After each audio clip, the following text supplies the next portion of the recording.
বলছিলাম আমাদের এই যে আজকে খাওয়া দাওয়া হচ্ছে, বিভিন্ন বাচ্চারা যে খাওয়া দাওয়া করছে, এটা কত বছর ধরে চলছে এবং কেমন খাওয়া দাওয়া হচ্ছে বা বাচ্চাদের? দেখুন, এটা বাসন্তী চাকদাহ বিদ্যা মন্দির উচ্চ মাধ্যমিকের এই বাৎসরিক সরস্বতী পুজো উপলক্ষে আসলে একটা বাৎসরিক খাওয়া, মানে বাৎসরিক প্রীতিভোজ। তো আমার তো এই স্কুলে প্রায় 22 বছরের উপরে হয়ে গেল। আমি তারও আগে থেকে ট্র্যাডিশনাল দেখছি। আগে একটা সময় প্যাকেটে দেওয়া হতো বা মিষ্টির প্যাকেট দেওয়া হতো।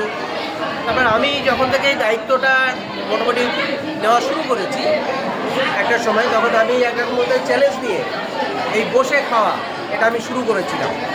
রাত্রেবেলা থেকে এই খাওয়াটাকে সাকসেস করে উদ্যোগটা আপনারই, মানে আপনি চেয়েছিলেন যে বসে খাওয়ার ব্যাপারটা আমারই উদ্যোগ, এবং রাত্রেবেলা থেকে এই টোটাল বসে খাওয়ার প্রোগ্রামটাকে সাকসেস করা এটা আমার একটা চ্যালেঞ্জিং ছিল কোনো একটা সময়তে।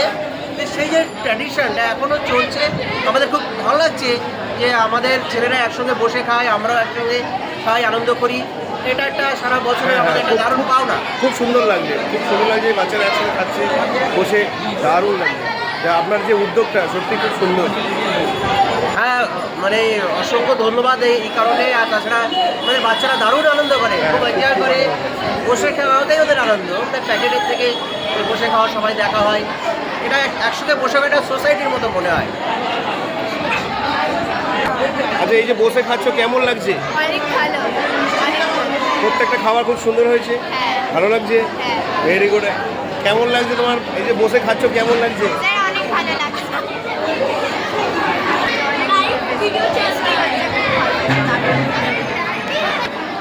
প্যাকেট ভালো না, প্যাকেট দিয়ে ছেড়ে দিলে ভালো না, বসে গেলে ভালো?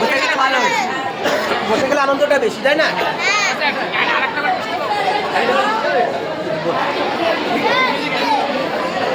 খাবার কেমন হয়েছে? হেভি হয়েছে, হেভি। ভালো হয়েছে, খুব এনজয় করছো। হ্যাঁ। Very good.